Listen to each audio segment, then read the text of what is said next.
Are you guys ready for Band of Horses?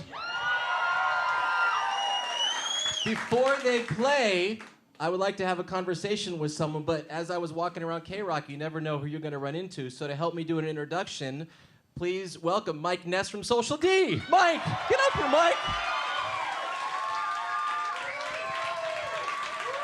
So, what the hell are you doing here? Dude, I was in the neighborhood. I'm about to bring up somebody from the band. I would like to have everyone, but it'd just be too crowded. So why don't you do this introduction? And you're here to see the guys, right? I am. Very cool, Mike. All right, you do this intro, and I know you're not playing, so there's no pressure on you, or there is pressure right now. A little bit. There's a lot of eyes on me. Ladies and gentlemen, give a hand for Ben from Band of Horses. Thank you, Mike. Appreciate that.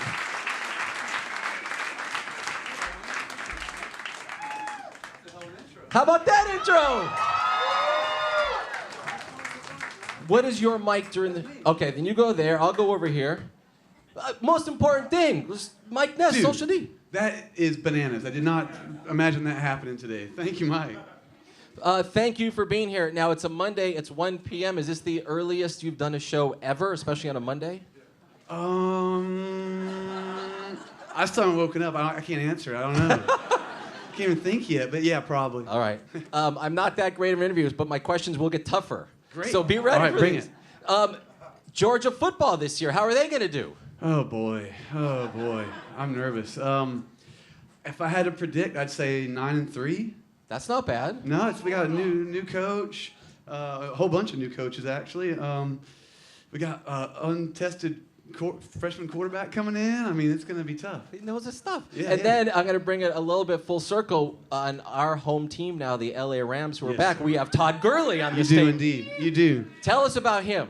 Oh, I'm a huge fan of Todd Gurley. Like it's funny. I guess it was maybe his sophomore year. I even made like Gurley for Heisman hats, like for all my friends and family, and then I think he got in trouble selling a jersey or something, and so I just have a bunch of hats if y'all need any. But no, we love Todd Gurley so much. He was my favorite player during his time at Georgia, and I'm so glad that he recovered from a tough injury on his junior year, and seems to be even better than ever. So I think y'all got a great tailback right there. Yeah.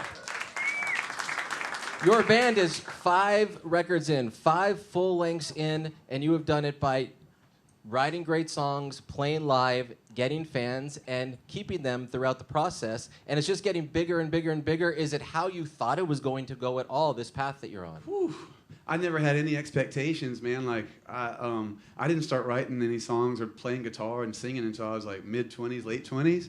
So I had like a record label. I was on like a little pet label I was working. I never imagined even being in a band, much less getting to make records and make people happy and sad for a living. And the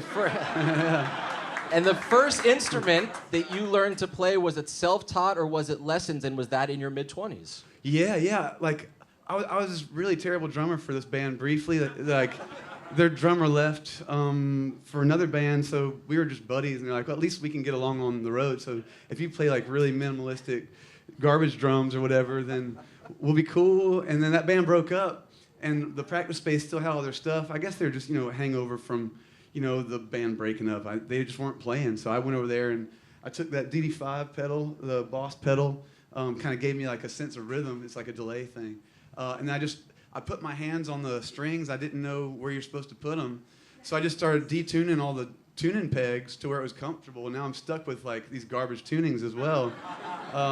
So I've never really, I've tried to even shy away from learning too much traditional guitar, because there's something about my amateuristic whack style that kind of brings out something different, I guess. Yeah. It's like going to see a shrink too much. You don't want to be too normal. No, man. I want to keep it weird. Yeah. And then, but there's also something though that is incredibly impressive, but then you have to do that and sing with people watching. What about that progression? That's weird, man. No, at times, you never know. Some days, like, you might get nervous, and other days you couldn't be more, just feeling more powerful and ready to even just like get the I don't know, get the ghost out you, you know, and to be able to sing and jump around and make money, you know, support your family and sweat. It's just it's cathartic and it keeps me alive. I swear. And then having a big family, is it 4 kids or so? 4 girls, Holy yeah, 4 moly. daughters. Well, have they been to many of your shows? They've been to a few. 2 of them are really young and don't know anything yet. So, you know, but the 2 big ones, like, yeah, they've come out to some shows, and there's been a couple times, like one time my oldest, we were opening up for My Morning Jacket, and right, in Maryland or something, and my oldest daughter had to be about 3 at the time, and she just wandered on stage, just like, what are you doing? You know, because I don't even like play that much at home. Like I don't force any of that my terrible music on them. I just you know what I mean. I'm just like Dad. So I think she was just confused and came running out and just like, what are you doing? You know, it was really cute, man. So I guess I don't get them out enough. Do you think, based on the way your brain works, if all of this happened, maybe you did start playing guitar and the drumming at like 14, 15, and the success happened 21 to 28? Would you have dealt with it the way you do now? No way. No, it's such a crazy thing. I think like even just trying to balance, you know, some respectable sense of self without having your ego inflated or any of that stuff. Like I'm glad that I was a bit more mature. That you know, but you see a lot of young bands too that somehow can handle that stuff. But it can be crazy if you let it get to your head. You know, I mean, even just the you know, the monotony of travel and how you try to, you know, stay enthused can get a little bit weird. So I'm glad that I also have like a strong family life that keeps me grounded, and yeah, no, I was a bit more mature at the time. Nice. Last couple of things, then we'll bring out the band, and we're gonna do why we're here. Did that make any sense? No, I like that. I don't know. That was good, Ted. You got I warned this. you. Thank you. got it. How did Rick Rubin be involved without stepping on your producer's toes? Oh man, that's a good one. Wow, good job, Ted. Yeah, hell yeah. That's how you talk to people right there.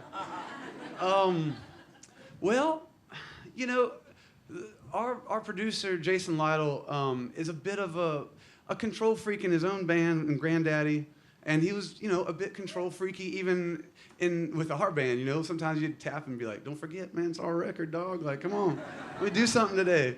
You know, that's a tough question because you'd have to ask Jason because he might have been like, "Arr," anytime anybody came around and started sniffing. But Rick can be really adaptable to any situation he's put in, I think, and we were never asking Rick to take a massively hands-on approach with it. So he was glad to be, you know, in the studio if we wanted him there and give his opinions, but it was never unsolicited and never heavy-handed in a way that would feel threatening. So it was all just a good other perspective from someone with a very keen ear for what's delicious. So, you know, I don't think there was nothing detrimental about him, you know, adding a comment or two. And do you see yourself in the band working with him on future records? With Jason or Rick? Both. Hell yeah. Okay, good. Yeah, All right. I hope so. I mean, we haven't lost our friendship yet, so we'll see how it goes. All right, speaking of friends, should we bring out your bandmates? Let's do it. All right, guys, come on out.